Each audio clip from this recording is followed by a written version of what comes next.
mortes prematuras. Assim como desmamaram a criança antes do leite ter se esgotado nos seios. Do mesmo modo que se assassina um amor quando ainda há sonhos inflando a alma. Assim como o vento outonal depena a copa da árvore, ainda verde e florida, instituindo o fim de uma estação.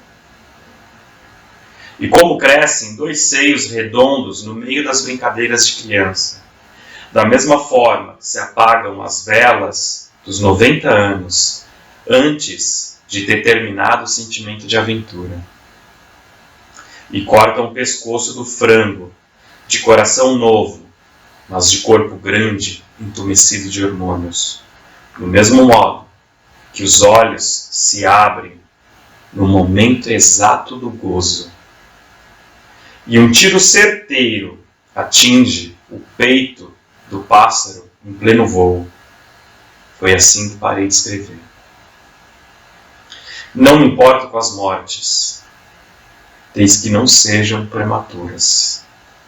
Existe morte madura? Um brinde à poesia de Clara Baccarin.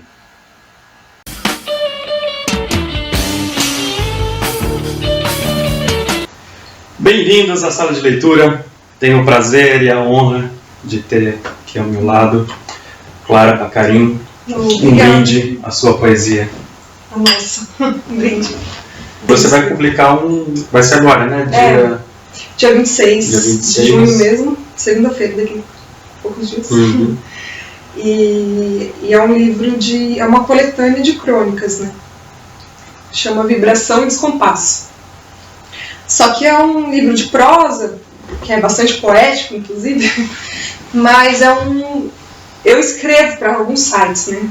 Semanalmente eu escrevo para o site Conte Outra, e já faz 2 anos que eu trabalho com eles, contribuo com textos, e aí eu resolvi fazer um livro, uma coletânea dos melhores textos, né? Os textos que mais me agradam.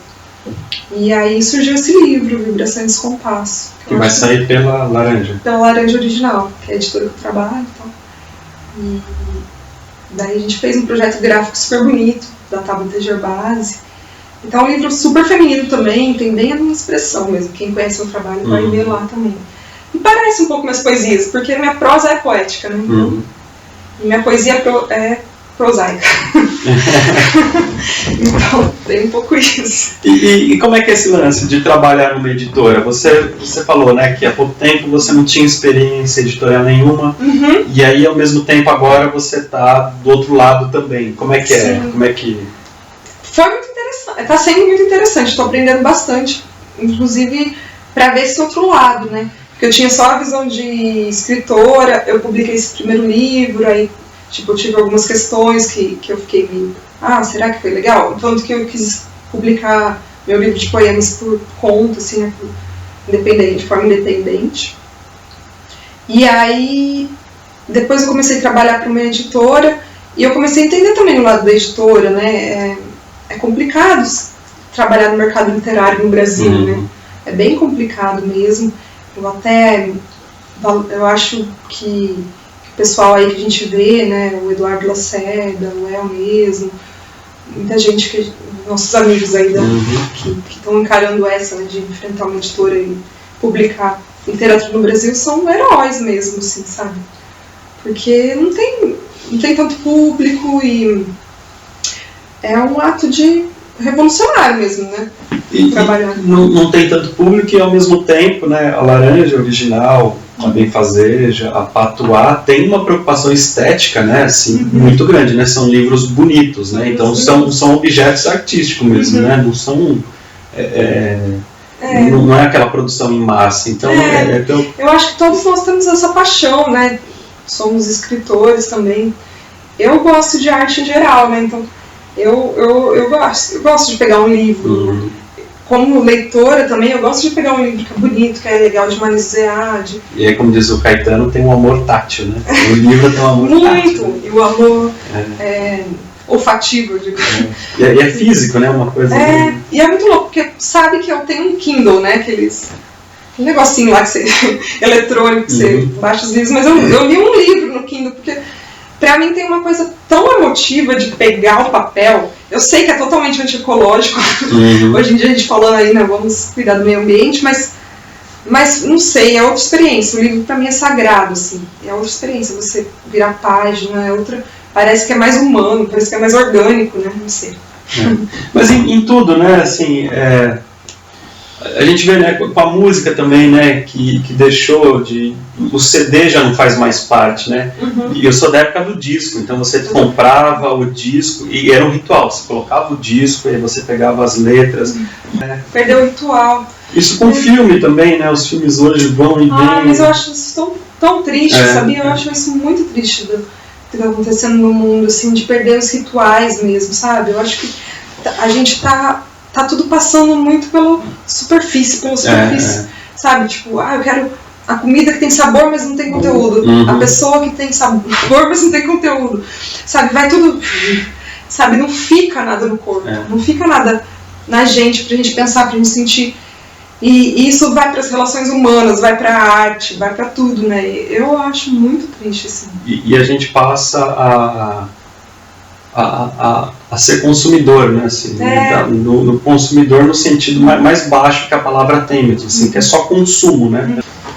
Então, mas isso é muito louco, né? Assim, que por exemplo, né, essa capa, a primeira vez que eu peguei, foi quando você me deu naquele nosso encontro, eu ficava assim, né? E a gente tem esse lance tátil, né? De tentar descobrir. Mas coisa que no Kindle é outra coisa, né? É outro lance, né? Porque você não vê nem a capa. Não, Muitas vezes. Eu acho muito... A gente fala muito de, vamos fazer o livro digital. Eu não consigo pensar um livro de poesia digital. Assim, tudo bem, sabe? A gente lê poesia no Facebook, a gente lê poesia nas revistas eletrônicas. Na verdade, muitas revistas ainda põem imagens que trazem uma... Mas eu acho difícil pegar um livro de poesia e não ter essa coisa tátil, assim.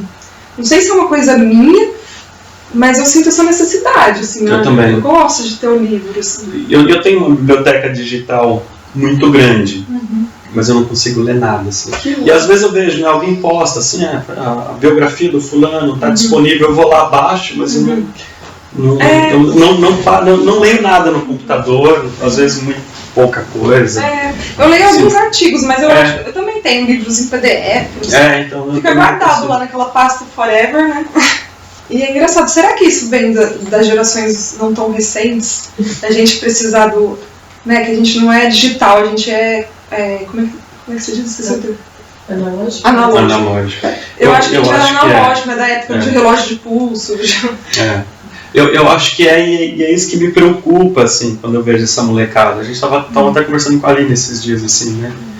De você pegar um filme no YouTube, que ele está disponível, assim, tem filmes que estão ao mesmo tempo no cinema e no YouTube, mas uma qualidade péssima, assim, uma qualidade péssima de som, uma qualidade péssima de imagem, a imagem ela não vem inteira, ela está cortada, e os caras estão, sim, e o problema é justamente isso, né, assim, é deixar de perceber isso como obra de arte, né?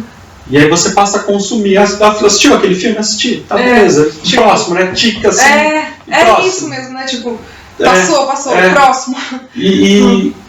Meu, se você. E um filme, né, cara, que é um lance audiovisual. Se o visual não é bom, o áudio é péssimo, então que experiência você tem, né? Qual o sentido de assistir aquilo, né? É mesmo, é bem questionável mesmo, não muito louco mesmo.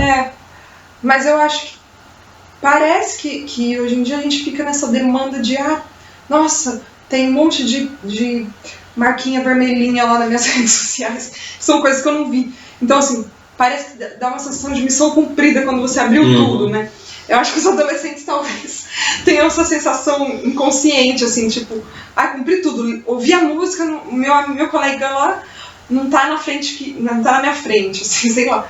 Eu acho que talvez inconscientemente a gente tá numa coisa assim, tem que cumprir. Tanto que essas coisas de smartphone, né, que fica aparecendo as notificações, essas coisas, cria uma doença no nosso cérebro, você acha que não?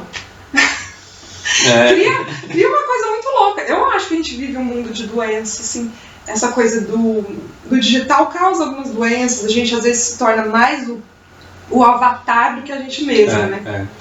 Eu fico preocupada com isso, assim, sabe? Tem gente que que convive com a gente mais pela internet. Assim, claro que eu acho que tem coisas... Eu gosto muito do que a internet traz como poeta, né? Eu nem poderia reclamar como escritora no Brasil, né? Se eu vendo 5 livros no ano, né? Um pouco mais que isso e tal, mas se eu vendo algum livro por ano, vem das redes sociais e tal, tem um espaço para mostrar minha arte e tal. Eu acho isso maravilhoso, mas eu acho que relação humana tem que ser orgânica, sabe? Eu acho... Tem até um texto que eu escrevi, assim, né? Por um amor touchscreen. Na touchscreen, né? Porque tem que ter cheiro, tem que ter defeito, tem que ter, sabe? Tem que ter problema. E sabe que eu recebo até dos alunos mesmo, e isso é muito louco, né? Você recebe lá, fulano de tal quer te adicionar. E aí os alunos, eles não colocam os nomes, eles colocam lá apelidos e tal.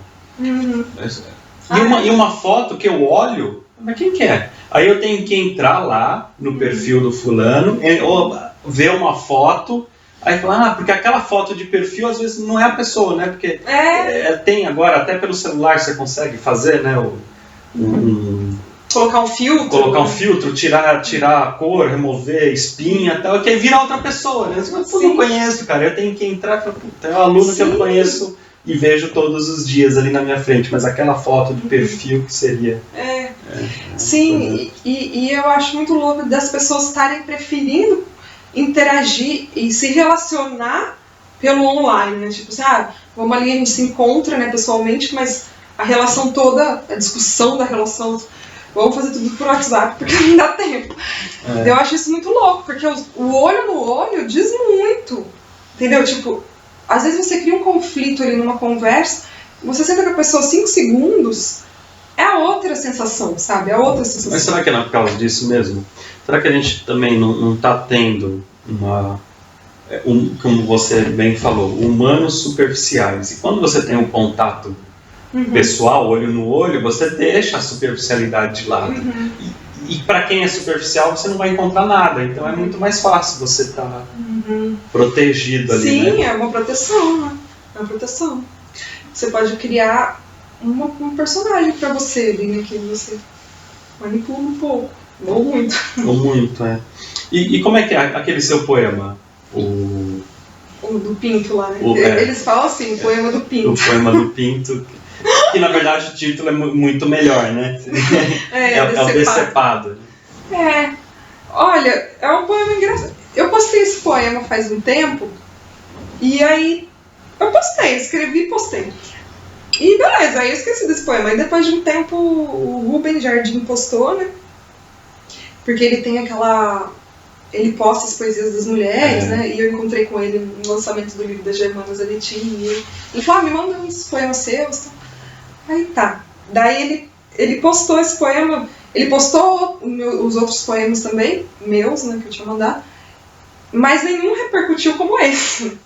Que, inclusive, assim, repercutiu muito, tipo, assim, sei lá quantos % a mais do que qualquer outro poema que ele publicou. Foi um poema que bombou, assim, nas redes sociais, né?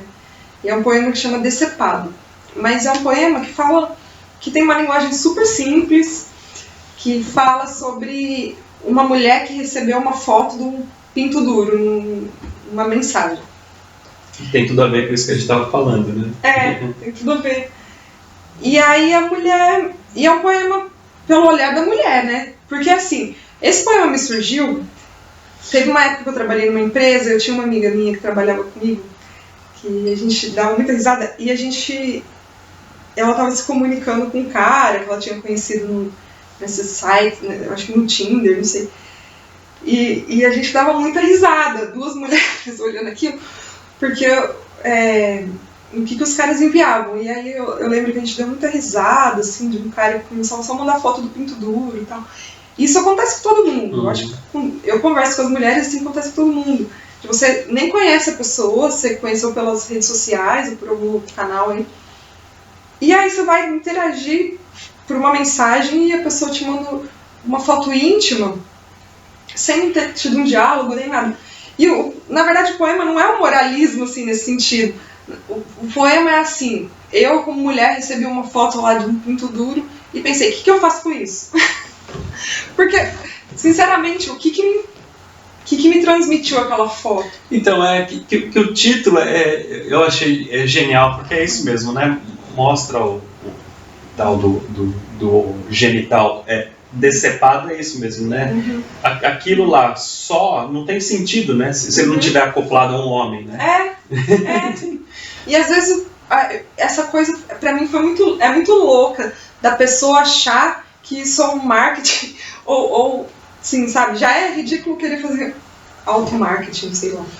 Mas assim, achar que é um marketing o que eu acho que primeiro que eu não acho legal ninguém receber uma foto. Eu sei lá, foi um pouco pensando em mim mesmo, assim, eu acho muito louco, assim, receber uma foto de uma parte do corpo. Pra mim é como se fosse receber uma foto do cotovelo, ou sabe? Isso é uma pessoa? Não, o que eu faço com isso?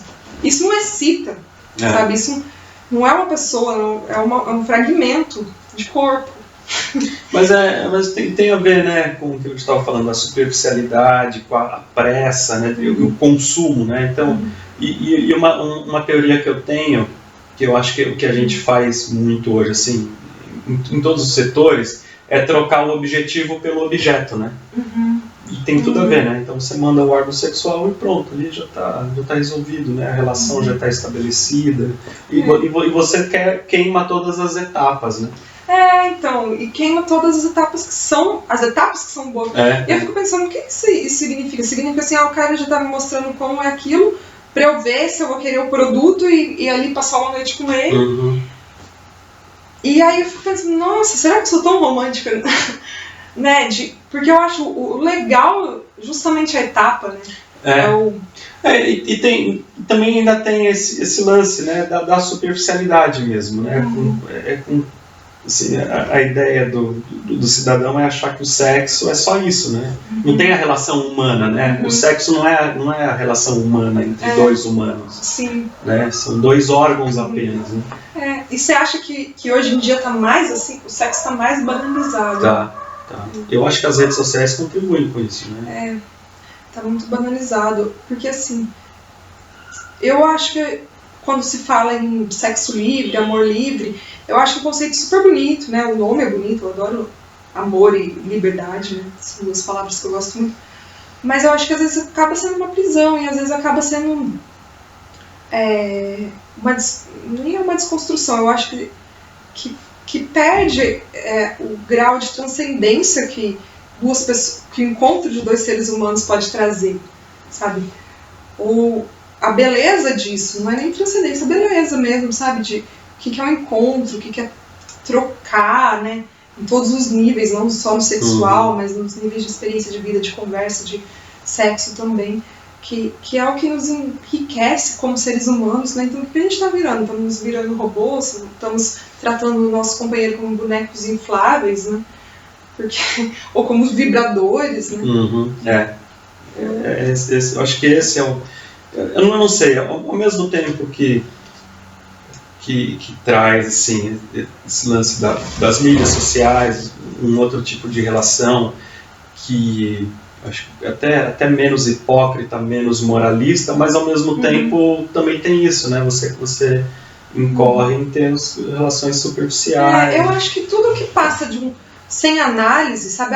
Não, agora a gente é cabeça aberta, aceita tudo, amor livre, mas não foi uma mudança interna, sabe? Não foi uma mudança de postura, mas não teve uma transformação do interior. Eu acho complicado isso. Eu acho que tem que entender, sabe? Tudo bem, não somos... eu sou dona do meu corpo, eu faço o que eu quiser com ele, mas se eu tô ali numa noite usando o pinto decepado, que consciência que eu tive de mim mesma, entendeu? Eu não acho que eu aprofundei, porque falando de mim como ser humano, eu gosto de uma pessoa que olha no meu olho, eu gosto de uma pessoa que troca uma ideia. Uma pessoa completa, né? Uma pessoa por inteiro. Então, eu acho que isso é tão prisão quanto o falar não faço sexo, sabe? Quanto criar uma regra assim também. Eu acredito muito em autorrespeito e no sagrado das coisas, nos rituais, é tão bonito. né, em tudo na vida a gente tem pequenos rituais e eu acho que isso traz tanto significado e beleza para a vida de todo mundo, então eu gosto de pensar nisso, sim. Né?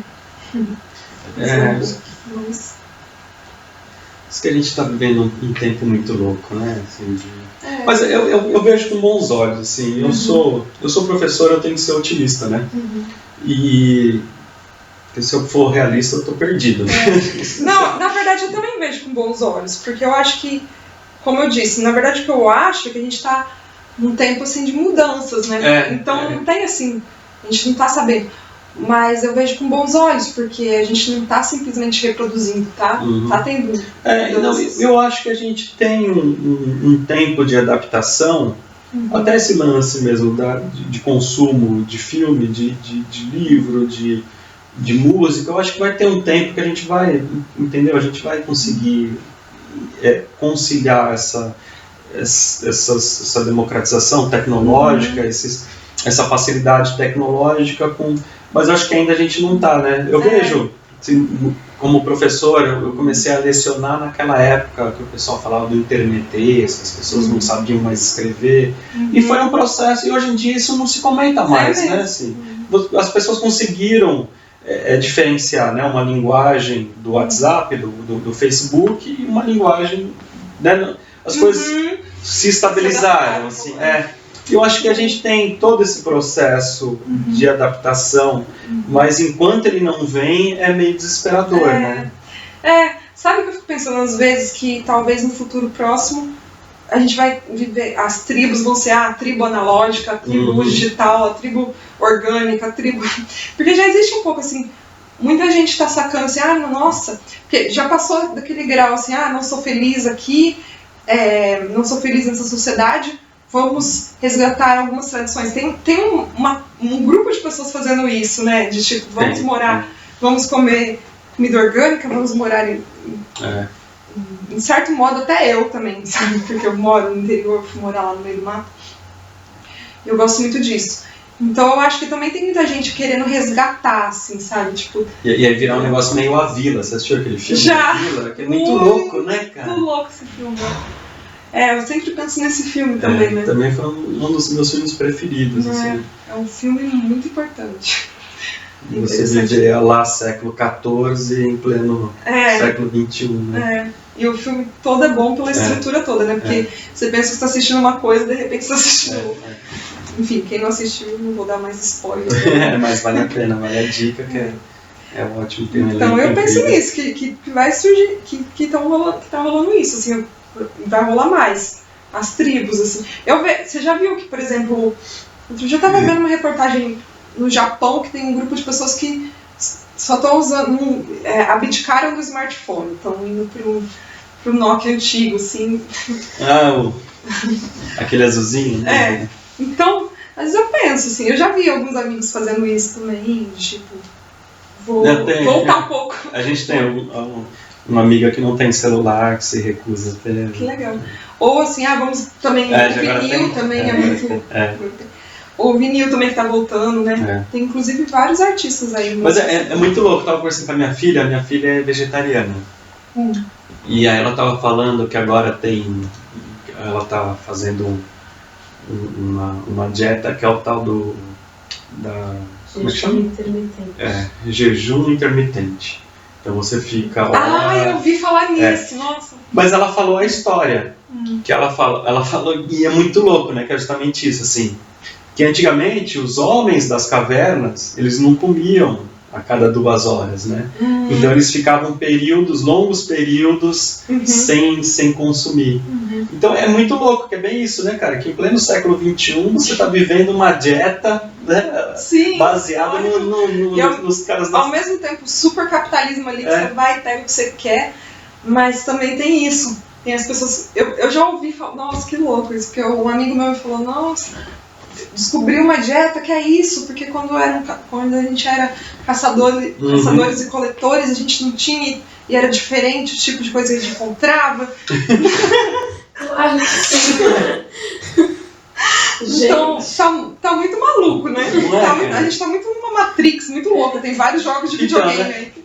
Esses retrocessos sociais que a gente está vivendo, eu às vezes colocava no Facebook, né? Logo estaremos na Idade Média, mas agora já foi mais para trás, né? Daqui a pouco a gente vai estar nas cavernas, né? Mas na Idade Média. Né? O salto temporal muito maior. Mas sabe o que eu acho? Isso tudo vem de uma busca de identidade, né?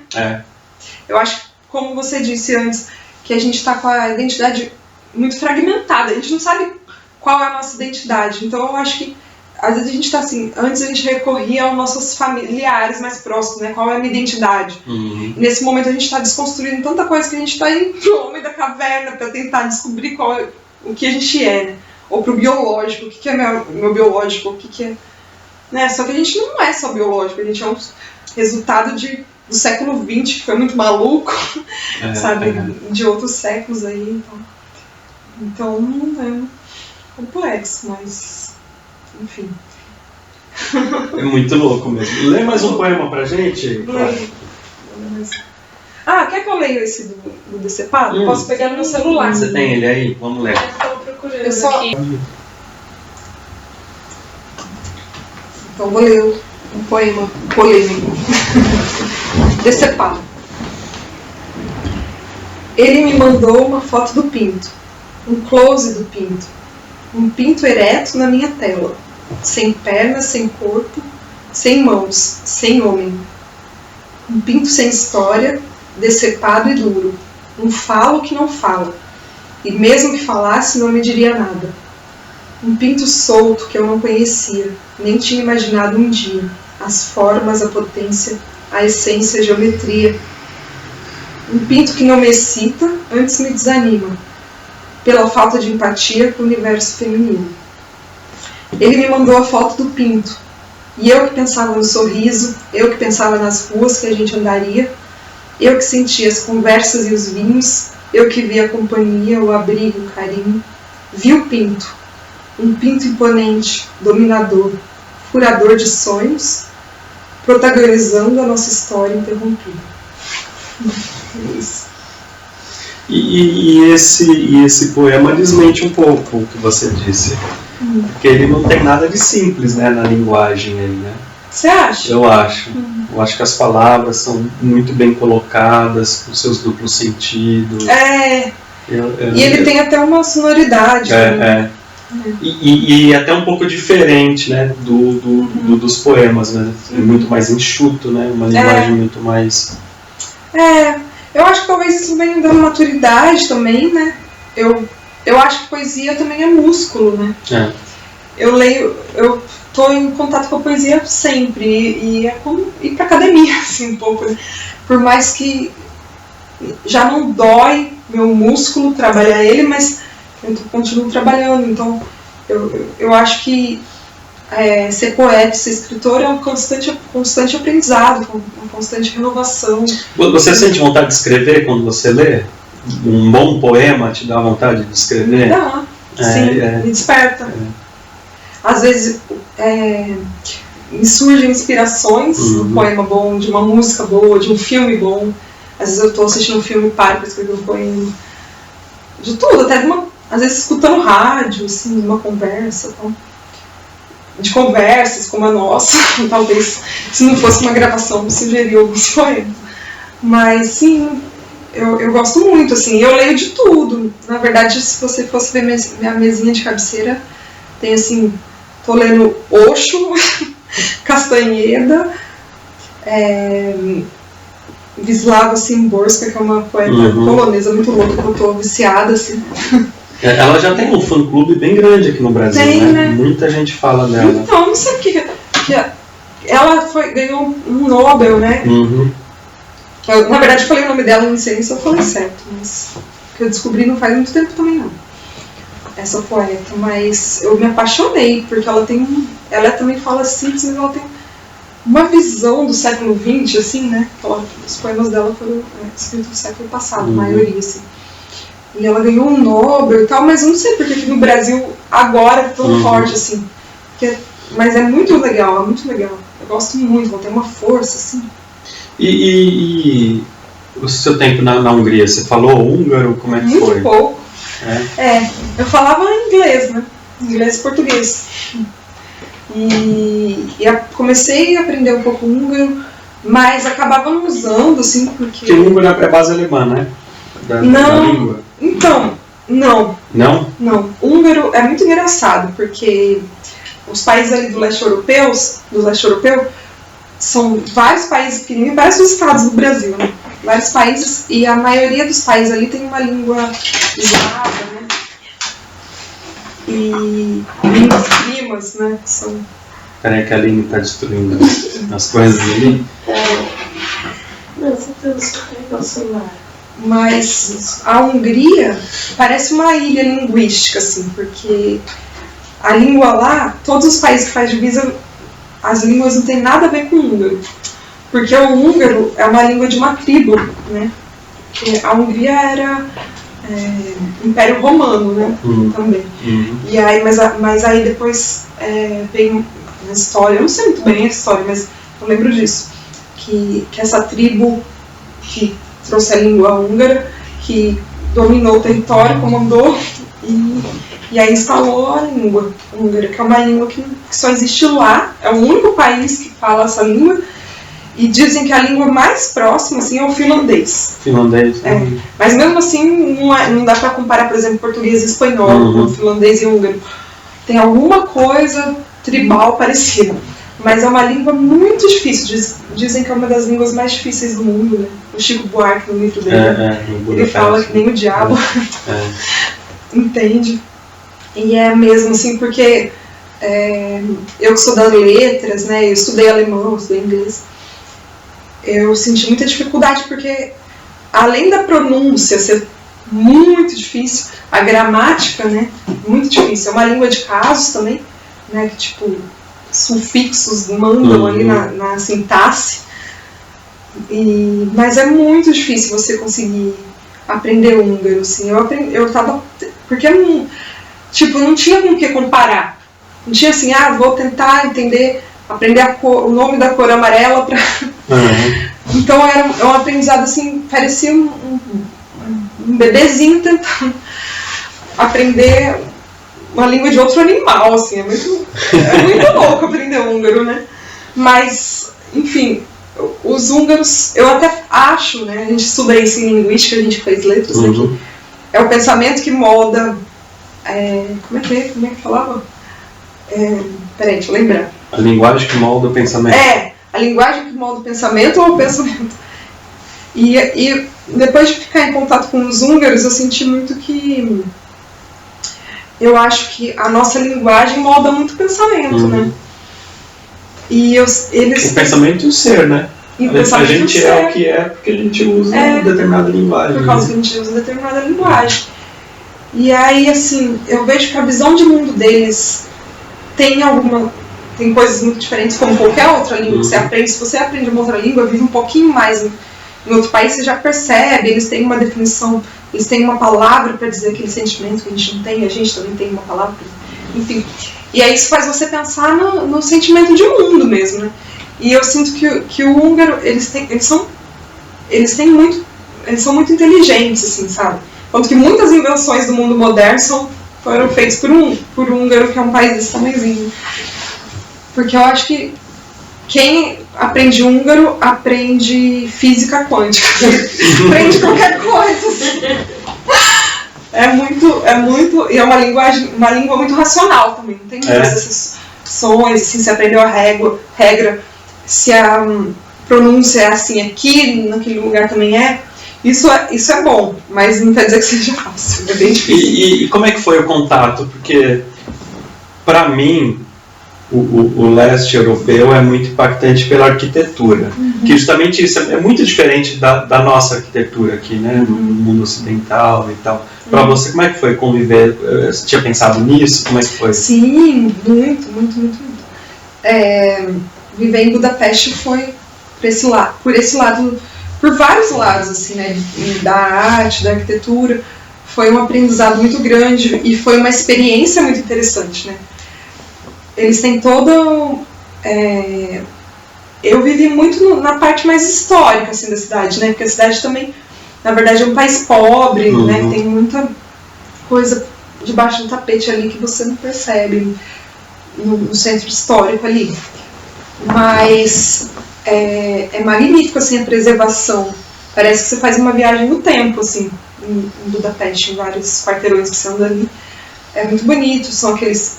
não existe prédios mais do que 5 andares, né? São aquelas construções antigas preservadas, e eles realmente preservam. E você vê as marcas, assim mesmo,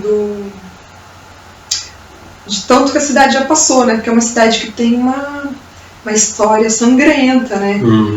Não só por causa da Segunda Guerra Mundial, né? Mas antes, né? Antes e depois, né? Porque teve a Revolução, acho que 10 anos depois, no final da Segunda Guerra, que teve o governo comunista, que também foi outra, que não foi uma tomada de poder, né? Não foi uma... que também foi muito sangrento, assim, né? E mudou a geografia do país.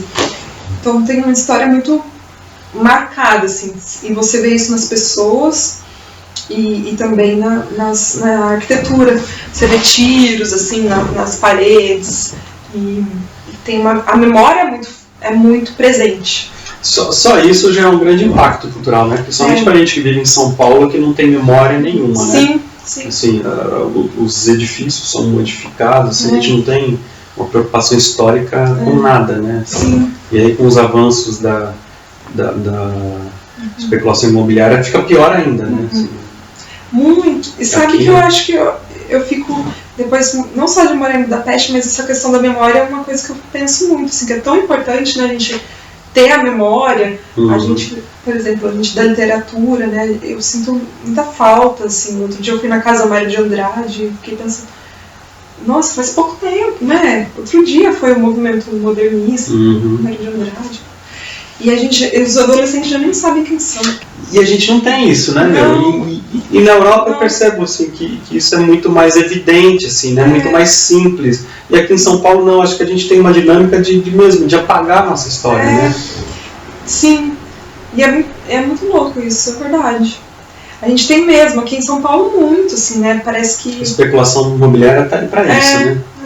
E é triste, porque quando você vive um tempo num lugar que tem memória, realmente você fica em contato com... desenvolve algumas coisas, sabe? No seu lado humano mesmo, sei lá. É muito interessante, foi muito interessante pra mim morar na Hungria, assim. Foi muito, muito mesmo. É uma cidade muito interessante, não só por causa disso, de fazer uma viagem histórica e tal, mas é uma cidade que tem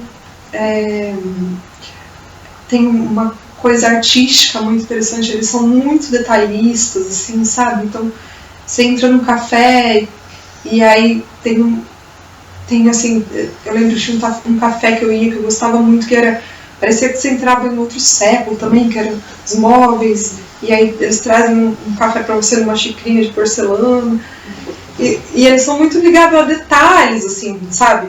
E eu lembro que o meu companheiro húngaro, meu marido húngaro lá, né, ele ficou um tempo no Brasil e ele achava muito estranho a gente ter essa cultura de mesa de plástico para tomar cerveja, e a gente não olha que a gente está sentado numa mesa de plástico, porque ele falou assim, não é por causa do dinheiro, meu país também é pobre, mas a gente se liga que é mais legal olhar que ali na cantinho tem uma pintura X, sabe? Que tipo, não importa se você pegou da caçamba ou se você comprou, mas aqui é tudo, não importa muito, sabe? A gente fica muito... E eu comecei a ter essa noção um pouco depois de morar lá, foi interessante, assim. No primeiro momento, não. No primeiro momento eu fui totalmente eu mesmo, brasileira, não tô olhando pra nada. Mas começou a desenvolver esse olhar estético meu. Eu desenvolvi muito meu olhar estético na Hungria. Né? Ainda tenho muito a desenvolver, mas é legal. Eu acho que viajar é isso também, né? Viajar é legal você ir aberto. Porque senão, se você for lá, não, que negócio, criticando cultura ou até lá para viver, né? Que a gente conhece, ó, assim, muitos casos, né, de redes sociais que os caras vão viajar para tirar foto, né? Para estar inserido numa determinada paisagem. É uma historinha que que eu sou protagonista. E pior que não é nem história, né? Assim, porque ele volta de lá sem uma mudança, né? Não tem sentido você viajar se aquilo não te transforma. Não tem sentido você fazer nada se aquilo não te traz transformação. Não tem sentido nada. Eu acho que a nossa grande discussão nessa noite foi isso. Pra gente não passar ileso pela vida, porque vamos entrar, né? Tipo, vamos olhar, você tá dentro de um Uber, olha ali, aquela casa é assim, aquela pessoa tá dessa forma. Pra mim aqui em São Paulo é uma grande fonte de inspiração por isso também, sabe? Só uma noite que eu saio de um canto, pego o metrô, vou até a Augusta e ando, já tem 500 personagens pra eu olhar, pessoas, assim, é tão cheio de coisas. E eu acho que a gente não pode anestesiar tanto o olhar, sabe? A gente tem que ter um olhar pro mundo, pra sentir, porque senão é tão bom viver assim, né? É tão bom viver entrando nas coisas que são. Isso é viver, né? Porque senão a gente vai com bota de borracha e passa por cima da vida. Pra terminar, Clara, um pouquinho do CD, Lavar a Alma também.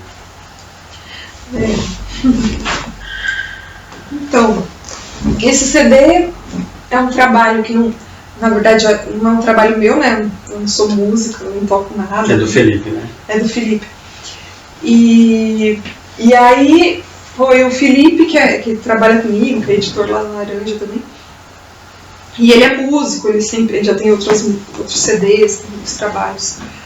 E aí ele, depois de ler meu livro Instruções para Lavar a Alma, meu livro de poesia, ele achou muitos poemas que ele achou, ele viu música, ele viu canções.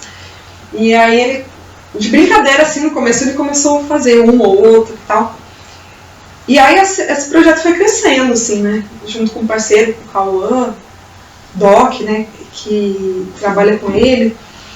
E aí eles começaram a colocar acordes mesmo.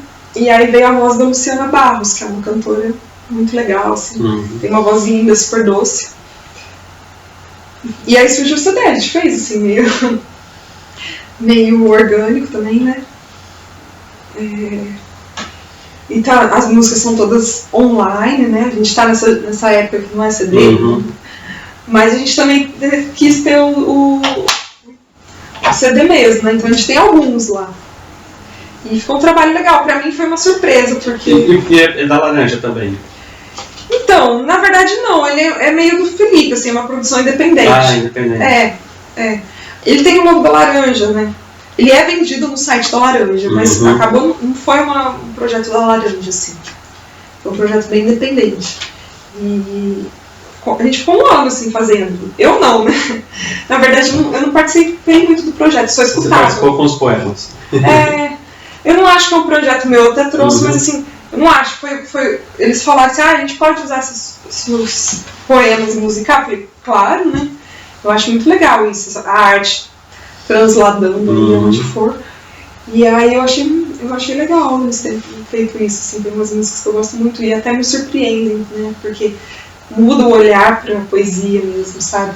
Tem poesia que pra mim era mais triste, aí virou uma música mais alegre e ficou bem legal. E aí outros músicos vieram e gravaram participações. É um trabalho, mas e é legal, né, você ouvir a sua obra com uma outra voz que traz esse outro olhar, né? Sim, é muito interessante. E você se surpreende mesmo, né? Muito. Muito legal, muito interessante, assim. Mas eu gosto de... dentro de tudo que é palavra, eu gosto de brincar, né? Se eu consigo, se eu tenho um pouco de tempo. Então, assim, eu já estava flertando com a música um pouco. Os seus poemas são bem musicais, né? Alguns são, né? Alguns são bem musicais, a gente não falado isso.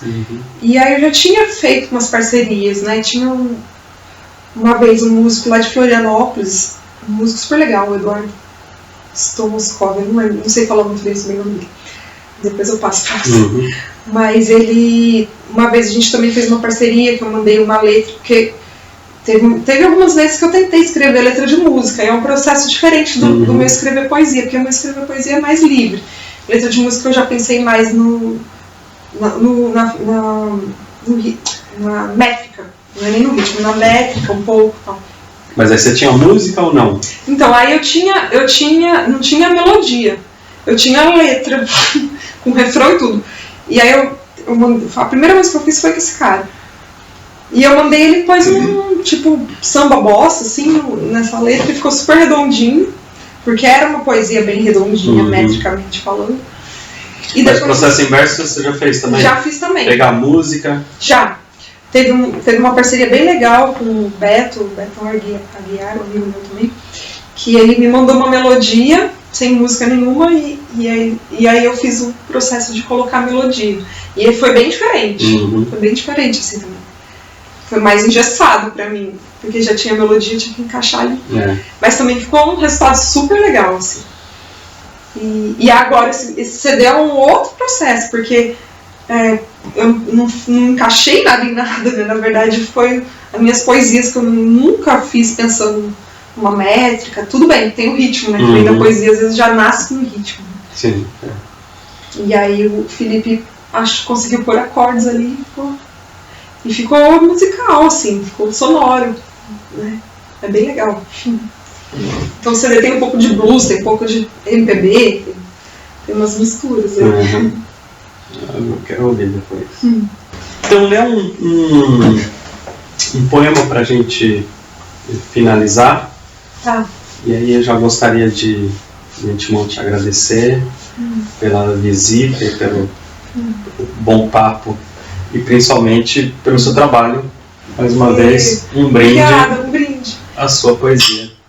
Obrigada. Obrigada também por tudo, porque é muito interessante esse programa. Enfim, eu vou falar muito. Um brinde. Se você gostou do papo, se você gostou da Clara, não esqueça de curtir o vídeo, compartilhar. E se ainda não é inscrito no canal, inscreva-se. A gente traz aqui para conversar a voz da poesia contemporânea. Vontade involuntária. Da vida eu quero a manteiga e a faca sem serra. Uma combinação perfeita. Eu quero o que escorrega. Quero a conexão que se ajeita, descomplicada, a vontade nata, quase ignorada. A risada dada depois de um copo de cachaça. Quero que condensa, simplesmente porque desaba. A calcinha gasta, a camiseta rasgada e o olhar pro nada. O que fica bem encaixado, mesmo quando não há espaço. Quero que desliza, atiça, passa, esmigalha, acaba. A escolha involuntária, o que se assanha sem feitiço, sem reboliço, sem juízo. O suor da sauna, sem esforço da alma. Quero ficar emplastada, congelada, derretida, imersa num pote de gordura saturada.